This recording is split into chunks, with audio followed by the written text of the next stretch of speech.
আসসালামু আলাইকুম রহমতুল্লাহি ওয়া বারাকাতুহু। আজ আমরা রাসূল সাল্লাল্লাহু আলাইহি ওয়াসাল্লামের জীবনে 7টি গুরুত্বপূর্ণ অভ্যাস জানব, যার 7 নম্বরটি অত্যন্ত গুরুত্বপূর্ণ। এটাকে না দেখলে মিস করে যাবে। এবং বিজ্ঞানীরা ওনার প্রাত্যহিক জীবনে কার্যাবলী নিয়ে গবেষণা করেছেন এবং মুসলিম বিজ্ঞানীরা এই 7টি অভ্যাসকে শ্রেষ্ঠ অভ্যাস বলেছেন। নাম্বার 1 হচ্ছে সকাল সকাল ঘুম থেকে জাগ্রত হওয়া। মহানবী হযরত মুহাম্মদ সাল্লাল্লাহু আলাইহি ওয়াসাল্লাম তাড়াতাড়ি ঘুম থেকে জাগ্রত হতেন এবং দিনের কাজ শুরু করতেন। আজ বিজ্ঞানীরা প্রমাণ করেন যে সকাল সকাল ঘুম থেকে জাগ্রত হওয়ায় মানুষের মধ্যে প্রোডাক্টিভিটি বেশি থাকে এবং সেই সঙ্গে সঙ্গেই যারা দ্রুত ঘুম থেকে ওঠে তাদের হতাশা কিংবা দুশ্চিন্তাগ্রস্ত হওয়ার সম্ভাবনা কম থাকে। 2. স্বল্প আহার গ্রহণ করা। মহানবী হযরত মুহাম্মদ সাল্লাল্লাহু আলাইহি ওয়াসাল্লাম রোগ ও অসুস্থতা প্রতিরোধ করার জন্য কম খেতেন। বহু বছর পরে বিজ্ঞানীরা আজ প্রমাণ করেন যে স্বল্প আহার গ্রহণ আমাদের মধ্যে অনেক রোগ প্রতিরোধের ক্ষমতা বৃদ্ধি করে। 3. ধীরে ধীরে খাদ্য গ্রহণ করা।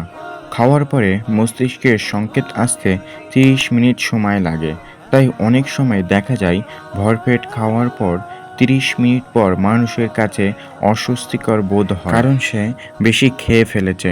তাই খালি পেটে থাকতেই খাওয়া বন্ধ করা উচিত। দেখবেন 30 মিনিট পরে আপনার মনে হবে আপনার পেট পূর্ণ হয়ে গেছে। 4 নম্বর, পরিবারের সঙ্গে খাবার খাওয়া। আমাদের নবী সাল্লাল্লাহু আলাইহি ওয়াসাল্লাম সব সময় পরিবারের সবাইকে একসঙ্গে নিয়ে খাবারের ব্যাপারে উৎসাহ করেন। আজ বিজ্ঞানীরা বলেন পরিবারের সবাইকে একসঙ্গে খাবার খেলে অনেকাংশে মানসিক চাপ কমে যায়। 5. 3 শ্বাসে পানি পান করা। মহানবী সাল্লাল্লাহু আলাইহি ওয়াসাল্লাম 3 শ্বাসে পানি পান করতেন, এটাই সুন্নাত।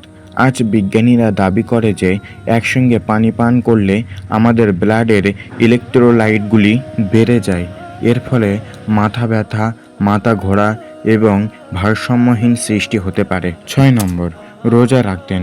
রাসূল সাল্লাল্লাহু আলাইহি ওয়াসাল্লাম মুসলিমদেরকে রমজান মাসে রোজা রাখতে বলেছেন এবং তিনি নিয়মিত রোজা রাখতেন। জাপানের বিজ্ঞানীরা আজ রমজান মাসে রোজা রাখার ঘোষণা করেছেন এবং তারা বলেছেন যে রোজা অত্যন্ত স্বাস্থ্যকর এবং শারীরিক ক্যান্সারের কোষগুলিকে বিরোধে লড়াইয়ে সহায়তা করে। 7 নম্বর, সুস্থ থাকা।